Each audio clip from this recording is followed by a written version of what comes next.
وبه نستعين على أمور الدنيا والدين والصلاة والسلام على أشرف الأنبياء والمرسلين وعلى آله وأصحابه أجمعين.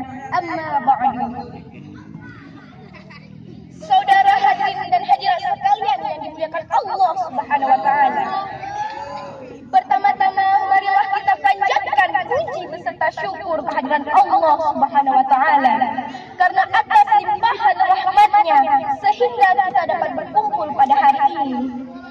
Tak lupa pula salawat dan salam selalu tercurahkan kepada Nabi besar Muhammad sallallahu alaihi wasallam yang telah memperjuangkan nilai dan agama yang luhur ini sehingga sampai kepada kita semua.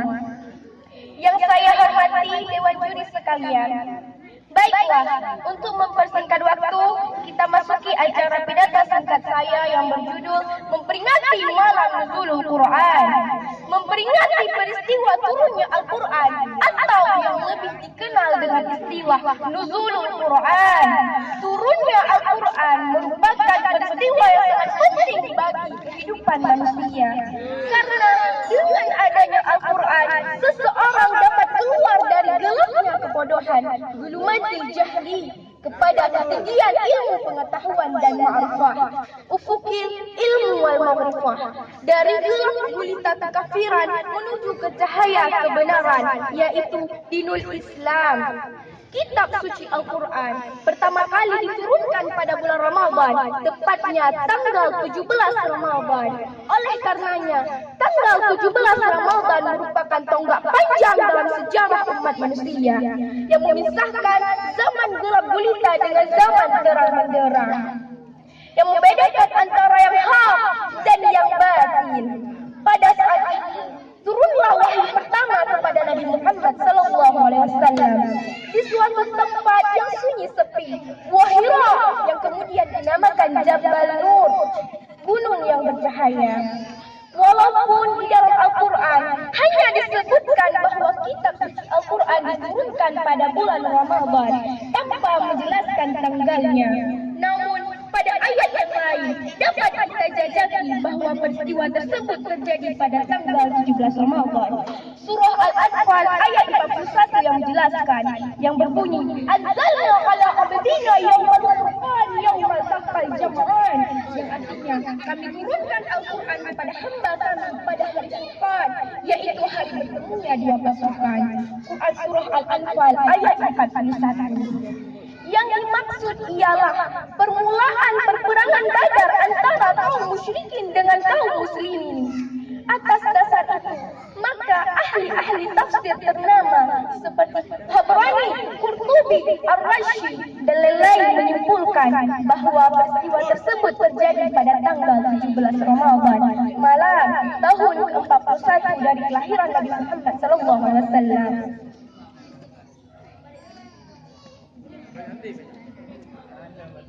Saudara hadirin dan hadirat sekalian yang berbahagia, peristiwa sejarah itu menjadi garis pemisah antara zaman jahiliyah dengan zaman ilmu pengetahuan, sekaligus membedakan antara kezaliman dengan keadilan, antara kekacauan dengan ketertiban.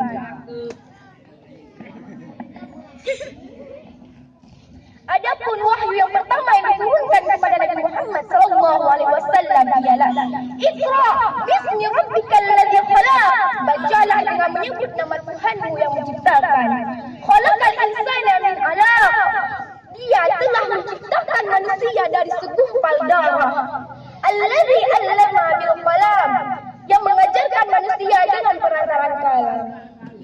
Allamal insana ma lam ya'lam, Dia mengajarkan kepada manusia apa yang tidak diketahuinya. Quran Surah Al-Alaq ayat 1-5. Saudara hadirin dan hadirat sekalian yang berbahagia,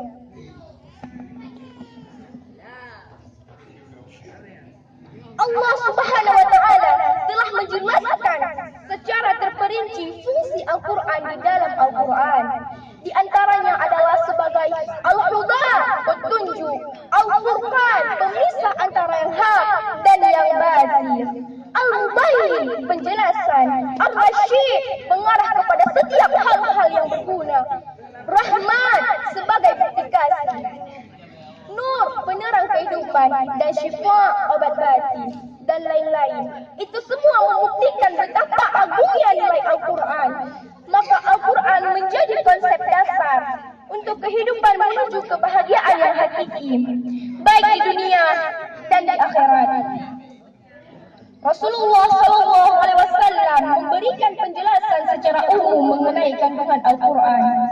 Dan sabdanya, Al-Quran di dalamnya terkandung riwayat tentang sebelum kamu, berita orang-orang setelah kamu, dan hukum yang terjadi di antara kamu. Al-Quran, bila kita membaca secara harfiah saja sudah mendapatkan pahala. Pernah suatu ketika sahabat Mu'adz bin Jabal memohon wasiat kepada beliau dalam sebuah perjalanan bersama beliau. Lalu Nabi SAW berpesan sebagaimana diungkapkan dalam sabda beliau, kalau kamu menghendaki kehidupan orang-orang yang beruntung, kematian orang-orang yang mati syahid, selamat di hari perkumpulan mahsyar, ketuduhan dari yang panas di akhirat, petunjuk dari kesesatan, maka lenggangkan membaca Al-Quran, karena Al-Quran merupakan kalam Tuhan yang Maha Pengasih, benteng pelindung daripada syaitan, dan menambah nilai timbangan amal kebajikan. Abu Hurairah radhiyallahu meriwayatkan bahwa ia pernah mendengar Rasulullah SAW bersabda, barang siapa mengharapkan dapat bertemu dengan Allah di hari kiamat, maka hendaklah ia memuliakan ahlullah. Ditanya kepada beliau, adakah Allah memiliki kerabat? Rasulullah SAW menjawab, benar. Ditanyakan kepada beliau, siapakah kerabat Allah itu, ya Rasulullah? Beliau menjawab, kerabat Allah adalah orang-orang yang senantiasa membaca Al-Quran. Ingatlah, ada sebuah hadis yang menjelaskan bahwa barang siapa memuliakan mereka, maka Allah akan membalasnya dan mengaruniainya syurga. Dan barang siapa menghinakannya, maka Allah akan menghinakannya dan membalasnya dengan neraka. Al-Hadis. Saudara hadirin dan hadirat sekalian yang berbahagia, melalui peringatan malam nuzulul Quran ini, mudah-mudahan kita semakin cinta Al-Quran, tersinari oleh cahaya kebenarannya, sehingga hidup dan kehidupan kita menjadi terarah, serta mendapatkan syafaat dari Al-Quran. Bahagia hidup di dunia dan akhirat. Amin ya Rabbal Alamin. Demikianlah pidato atau ceramah agama yang dapat saya sampaikan. Kalau ada jarum yang patah, jangan disimpan di dalam hati. Kalau ada kata yang salah, jangan disimpan di dalam hati. Terima kasih atas perhatiannya. Mohon maaf atas kesalahan dan kekhilafannya. Pada Allah wa iyyakum ajma'in. Wassalam.